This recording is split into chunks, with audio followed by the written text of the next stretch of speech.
Jalan Tol Bocimi GT Parungkuda longsor belum genap setahun diresmikan. Kondisi Jalan Tol Bocimi di KM 64-600 tepatnya di Tol Parungkuda arah Sukabumi, Kecamatan Ciambar, Kabupaten Sukabumi, Jabar yang longsor dan membentuk lubang besar. Jalan Tol Bocimi menuju pintu keluar gerbang Tol GT Parungkuda, Kabupaten Sukabumi yang longsor belum genap 1 tahun diresmikan oleh Presiden Joko Widodo, tepatnya diresmikan pada tanggal 4 Agustus tahun 2023.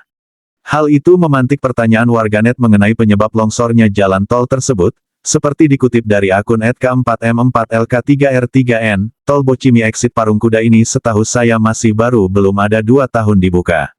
Kalau longsor tanpa ada bencana alam berarti ada kesalahan pada saat perencanaan dan tahu saat pelaksanaan konstruksi di lapangan. Dokumen Kementerian Pekerjaan Umum dan Perumahan Rakyat yang dilihat di Jakarta pada Kamis mengungkap dugaan kesalahan drainase permukaan jalan pada saat perencanaan konstruksi dapat diidentifikasi lewat 4 cara. Yaitu pertama, jika kemiringan melintang perkerasan jalan tidak memenuhi persyaratan yang telah ditetapkan bagi keperluan drainase permukaan jalan, maka itu dapat diidentifikasi dari rusaknya permukaan perkerasan jalan yang retak-retak. Akibat adanya retakan tersebut permukaan jalan menjadi amblas akibat pengaruh air yang meresap ke dalam sehingga tanah dasar atau badan jalan tidak kuat mendukung beban lalu lintas.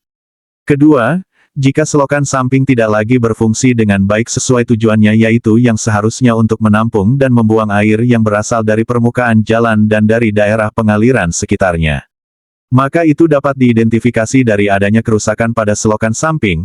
Misalnya longsoran dinding selokan yang disebabkan pelaksanaan yang kurang baik atau dasar selokan ditumbuhi rumput dan menyumbat saluran, pemilihan jenis material untuk selokan samping tidak sesuai dengan besarnya kecepatan rencana aliran air yang akan melewatinya sehingga terjadi gerusan pada dinding maupun dasar saluran, dimensi saluran samping terlalu kecil atau tidak sesuai dengan kriteria desain yang telah ditetapkan sehingga air meluap ke permukaan jalan. Berbagai hal bisa menyebabkan gagal berfungsinya gorong-gorong. Pertama akibat kesalahan desain, kesalahan penempatan dan kesalahan pelaksanaan konstruksi, yang dijelaskan sebagai berikut.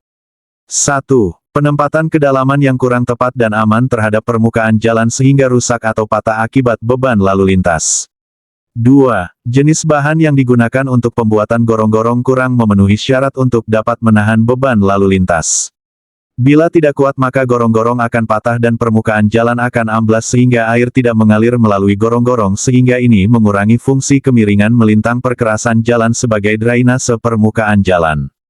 3. Penentuan dimensi gorong-gorong tidak sesuai dengan kriteria desain yang telah ditetapkan sehingga kemungkinan debit yang masuk ke dalam gorong-gorong lebih besar melebihi kapasitas gorong-gorong. Sehingga ini dapat menyebabkan terjadinya genangan pada permukaan jalan dan menyebabkan gorong-gorong rusak. 4. Penetapan lokasi gorong-gorong tidak memperhatikan aliran dari daerah sekitarnya atau aliran alamiah, termasuk penetapan lokasi inlet dan outlet gorong-gorong. Sehingga ini dapat menyebabkan terjadinya genangan pada permukaan jalan dan menyebabkan gorong-gorong rusak. 5. Kemiringan gorong-gorong tidak sesuai dengan kriteria desain yang telah ditetapkan, di mana kemiringan yang terbaik antara 0,5% sampai 2% dan tergantung pada lokasinya. 6. Penempatan gorong-gorong tidak melihat kondisi di lapangan. Sementara gorong-gorong yang berfungsi juga untuk drainase bawah permukaan jalan dan atau termasuk drainase lingkungan maka penempatannya adalah tergantung dari kondisi terainnya. Kesalahan penempatan dan desain gorong-gorong dapat diidentifikasi dari terjadinya genangan air atau banjir pada lingkungan desa.